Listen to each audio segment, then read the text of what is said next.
আমার মতো আলসে মেয়ে আমাদের এলাকায় মনে হয় আর একটাও নেই যে কিনা এই বছরে একবারও আম মাখা করে খায়নি। এত পরিমাণ আলসে। হ্যালো এভরিওয়ান, আসসালামু আলাইকুম। সবাই কেমন আছেন? আশা করছি সবাই ভালো আছেন। আসলে এই বছরে এই তো আমের বছর কিন্তু শেষের পথে, এখনও কিন্তু আমি আম মাখাই খাইনি একদিনও। তো আজকে ভাবলাম গাছ থেকে আম পেড়ে আম মাখা করে খাবো। তো এই তো মানে মরিচ, কাঁচা মরিচ, লবণ আর তালের গুড় দিয়ে আম মাখা করব।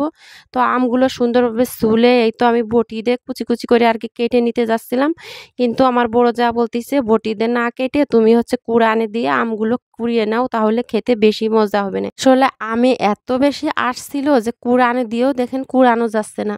পরে আস্তে আস্তে কি করব, কুড়ানি দিয়ে এই তো আমি আমগুলো কুড়িয়ে নিচ্ছিলাম। আর আমগুলো কিন্তু প্রচুর টক ছিল। তো আমি এই তো কুড়ানো আমার প্রায় হয়ে গেছে, কষ্টে করে আমি একটু কুড়াই নিছি। আর গালে দিয়ে বলতেছি যে উড়ে চুক্কা চুক্কা। আর আমার বড় যা মেজো যা বলতেছে মধু মধু, আমি বলছি মধু না চুক্কা। এরপরে এই তো আমগুলো একদম কুড়িয়ে নিছি, তারপরে লবণ দিয়ে দিলাম, এরপর কাঁচামরিচ দিয়ে দেবো, একদম টাটকা টাটকা কাঁচামরিচ। তো কাঁচামরিচগুলো একদম চটকে নিচ্ছি, চটকে সুন্দরভাবে আমগুলো মাখিয়ে নেব। তারপরে হচ্ছে মাখানো হয়ে গেলে এর ভিতর দিয়ে দেবো হচ্ছে সেই তালের গুড়। আসলে এই তালের গুড় হচ্ছে আমার আম্মু বয়াম ভরে আমাদের ওইখানে একজন বিক্রি করে, সেইখান থেকে কিনে পাঠাইছিল।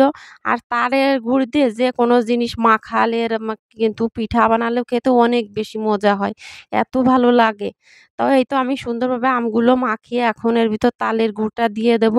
তা প্রথমে আমি বয়ামটা খুলেই তো আমি আগে খেয়ে নিচ্ছিলাম এই গুড়টা একদম আচারের মতো, মানে এত ঘিরান, মানে এমনি খেয়ে ফেলাই দিই। তো আমি খেয়ে নিচ্ছিলাম। পরে এই তো গুড়টা মানে আমের মধ্যে দিয়ে দিলাম, দিয়ে সুন্দরভাবে আদ্যে চটকে মাখাচ্ছিলাম, একদম রস রস বের হয়ে গেছিলো।